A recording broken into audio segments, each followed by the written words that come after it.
back to the Midday Reset. My name is Antoinette, and today I want to ask you to stop the glorification of busy. In my journey to gain the upper hand on anxiety and depression, I have gone through a transformation of my words and actions to make the two align more closely.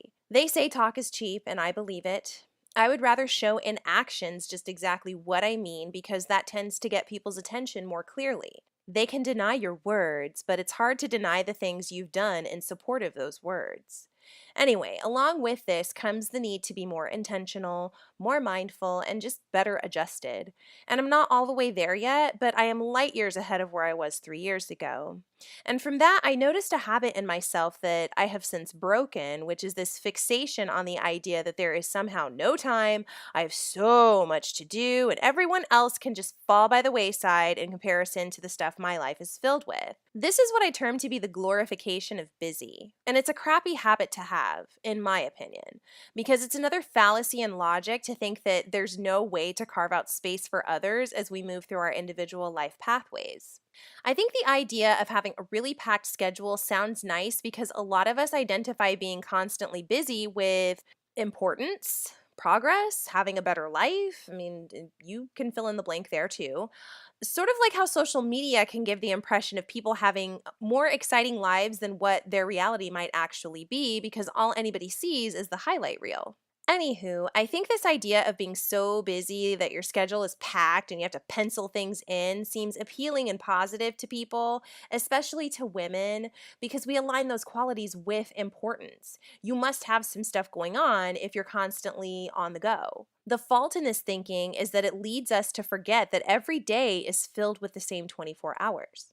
This means I get the same 24 hours in my day as my next door neighbor does. It's the same 24 hours people on the West Coast get, that people in Alaska get, and so on. The circumstances of each place might be different as far as climate or geography, but the days are still the same, 24 hours long.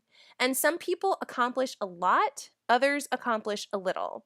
It isn't about having enough time, it's about what you do with your time. For me, I'm trying to be more intentional about how I spend my time. It's hard because I get distracted by everything. I'm constantly looking up stuff on the internet or replying to text messages or writing captions for my Instagram posts. And outside of these small habits, I also work a full-time job, I am a wife, and I am a mother of two. People tell me all the time that they can't believe how busy I am, and I would definitely agree that I am busy.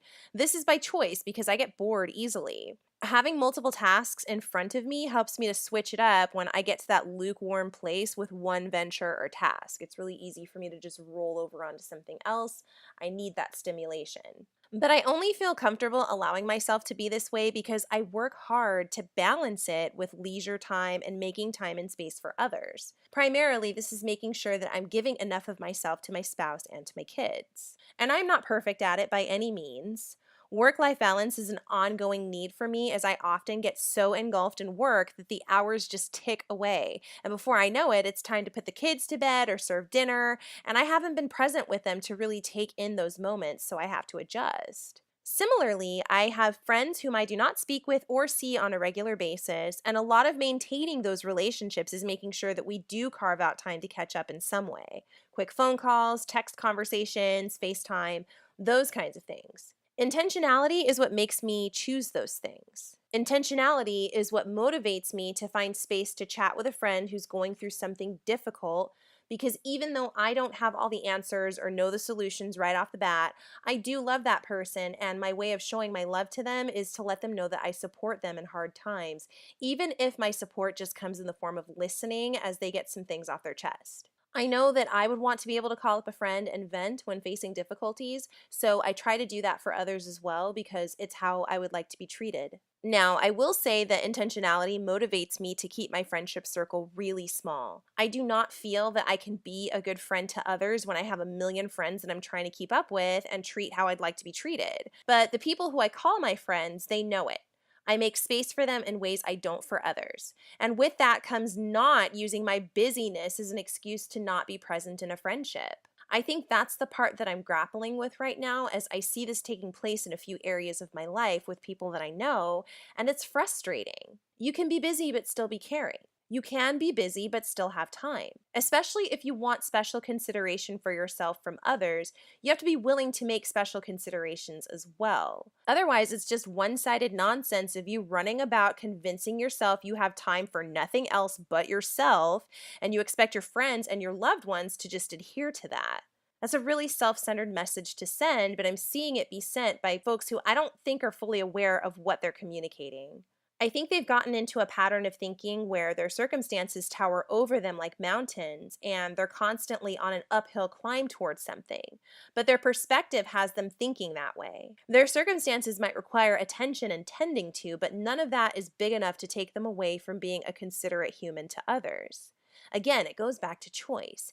Everything is a choice. If you see yourself as too busy, that is a choice. Nobody has to work 80 plus hours in 1 week. Nobody has to spend 15 hours in the gym every week. Nobody has to shut the world out while they address an issue with their child, spouse, or sibling. These are all choices based on what we each individually value as important. Looking at the choices you make willingly will tell you a lot about what you value as important. When I did this, I found that I was valuing the very things that I claimed to hate, and so I had to change that about myself. If you value the gratification that job may or may not be giving you, you'll sacrifice your time to feed that gratification more, whether it exists or not. If you value your physical appearance more than anything else, you are willfully stating that you'd rather be obsessed with your own body than give that energy toward loving other parts of yourself or anyone else.